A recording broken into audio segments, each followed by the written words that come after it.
So there's this documentary on Hulu, and it's called WeWork, and it's about the co-working place called WeWork, right? Now, at the time, WeWork was like the first of its kind. Nobody had ever done it. So like, it was like all the craze, right? Unfortunately, the owner, founder, creator of WeWork, he had like one major flaw. He wanted to expand the company. And then he wanted to expand the company. And then he wanted to expand the company. And then he wanted to expand the company. And he expanded the company so much, so quickly, in such a short amount of time, he never gave himself the opportunity to actually turn a profit and make some money. Long story short, he ended up losing the company because I think the company became like overinflated, overvalued, and they missed IPO. In preparation for this video, I think I'm headed in the same direction. And this is why.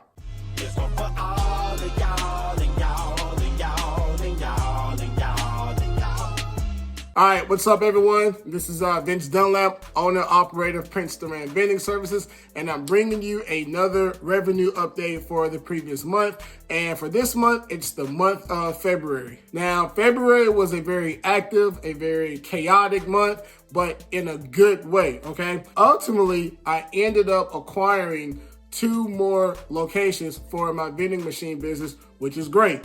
More locations equals more revenue. But by getting those locations comes expenses and comes startup costs, all right? As a result of that, I ended up buying a van. So I now have a company vehicle. I no longer have to use my personal car. It can finally take a break. It has more than deserved it. I ended up buying 3 more machines. I ended up buying 2 new card readers and a few other minor purchases. And all of that stuff added up. So here are my numbers for February 2025. Now, as I've done with previous videos, I kind of let you guys know where I'm at from the previous month. And if you guys watched my last video, you know that my net operating income for the month of January was a negative $6,800.83. And the biggest reason why I'm in the negative $6,800 is because the previous month I ended up buying 2 vending machines from a vending locator. So like I've done in previous videos, I'm going to start with my fixed cost. Then I'm going to give you guys my purchases, revenue, and then I'm going to give you guys all the additional variable costs that I got from having to get these 2 new locations. All right. So as far as my fixed cost, I had to pay $29.49 for my next vending machine insurance. I had to pay $21.66 for Google, and then $60 for QuickBooks, or $65 for QuickBooks. I'm sorry. And then January, my sales and use tax came out to be $271.11. So when it comes to my fixed cost, I ended up paying $387.20 total. Okay, so next we're going to talk about my purchases. Now keep in mind, I set up a new location literally on the last day of the month in February. So I ended up buying a lot more products than I normally would. All right. But with that being said, I ended up finding a new store that had some products that some people wanted. And that's a US Chef store. And I ended up spending $81.80 at that store. Amazon, I spent $161.83. And then for Walmart, I spent $524.53. But then there's Sam's Club. At Sam's Club for the month of February, I spent a total of $1,543.72. And once you add up all my purchases, you come up with $2,311.88 for the month of February. So I'm gonna take this opportunity to speak on my revenue and try and add a little bit of positivity to this video, okay? Now, because I got a 5th location, and when you guys see this video next month, I'll have a 6th location. In the past, I would tell you how much I made by individual machine. I'm not gonna do that anymore. Now I'm just gonna tell you how much I made by location. Now, with my first location, It's the location that I literally just set up on the 28th of February. The crazy thing is I set it up with enough time for about 3 people to go and use that machine, okay? So for my first location in the month of February, I made $4.75, buddy. Location number 2 for the month of February, I made $367.70. This one was actually disappointing because I typically make about 3 times as much as that. So for there to be a huge dip in February was pretty disappointing. But I just got this location last year, so I haven't gone through a full year to expect these seasonal challenges or changes. I'm sorry. Now for my third location, I made $824.70. For my fourth location, I made $1,273.85. And for my fifth location, I made $1,318.90. And when you add all of them up, you get a grand total of $3,789.90. Now, I made less than $5 at that first location, so I'm typically not counting that one. But because I have 4 locations, my goal is always to make about $4,000 a month. And that breaks down to about $134 every single day. When you take this $3,700 and you do the math, I actually achieved that, okay? And I think I was over, I don't know the math. I think it was over like $1 or $2. But at $134 a day, every single day, I actually was able to keep up with that average. So even though I made less than $4,000, I was still right on point on how much minimum I want to make every single day. So business point of view, even though I had a few disappointments, I still achieved my goal, which was pretty dope, okay? Okay, so I got 2 more types of expenses to talk to you guys about, okay? Now, like I told you in the beginning of the video, I ended up buying a van. It was necessary. That's all I can say. Now, for the van itself, I paid $10,000, and I did pay this cash. I hate credit, all that type of stuff. Give me ownership. I paid for it $10,000 cash walking out the door. I had to get an inspection. That was $30.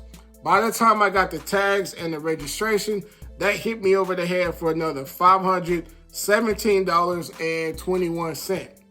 And then I got insurance, and I had to make an initial payment of $311.40. So when it comes to the van, all of my costs were $10,858.61. Now when it comes to the actual vending machines, in the beginning of the video, I said that I bought 3 vending machines in February, and I actually didn't. I only bought 1. The other 2 vending machines, I actually bought those in January. So that's actually great because now I'm not as deep as I thought I was initially, okay? But the 1 vending machine that I did buy, it's costing me $5,984.55. If you find this machine locally, you can probably get it for about $2,500 to about $3,000. However, the people that I found on Facebook Marketplace who was selling the machine that I need, it was nails on the chalkboard trying to communicate with them. And ultimately, I just broke down. I found a national supplier, and they said, "Yeah, we got you." And this price will be for everything. This is the the installation. They're going to deliver it right to where I'm setting the location up at. So I don't even have to pick it up and then take it to the location. This is literally everything. $5,984.55. Now, for one of my machines, I ended up having to buy some coils. That was $14.37. I ended up buying 2 credit card readers for my machines. It's always best to have credit card readers on hand. That way, when you get a new location, you can just slap it into the machine, okay? And that cost me $730.28. Now, I spent all day on the last day of the month moving my machines from the warehouse to the new location where I set up at. And Enterprise, they charged me $207.04 for the truck. I had to get a pallet jack. It was $66.73. And then when I filled the truck up with gas, that was another $24.26. So when it comes to the vending machine related expenses, that cost me $9,428.97. Okay, so to recap, I started off the month of February at a net negative of $6,800.83. My fixed costs for the month were a total of $387.20. I ended up generating $3,789.90 in total revenue. However, my purchases came in the amount of $2,311.88. All of my van-related expenses were another $10,858.61, while those machine-moving expenses were another $9,428.97. And when you add all of that up, I am now operating at a net negative of $25,997.59. That is a lot of money for someone like me to be in the negative end, okay? So with that being said, I don't think I'm going to be acquiring any more locations at any time, which was the case before I even did this video. I told myself I didn't want to look for any more locations until maybe the summertime, unless I get a location that I look at and I think I'm just going to make $2,000+. I don't think I'm going to acquire any more. With these two new locations, one is operational. The other one, I still got about another month before that's the case. Conservative numbers, I'm going to say it adds another $1,000 to my overall monthly revenue. If it does that, we're looking at about 5 months before I can break even. Okay, we're looking at about 5 months before I can break even. Hopefully, we break even before that, because I want to start putting some money in my account. But that's it for this video. Again, if you've watched all of this, I greatly appreciate it, because I know that I'm super monotone. But I'll see you guys in the next video, okay? Thanks for watching.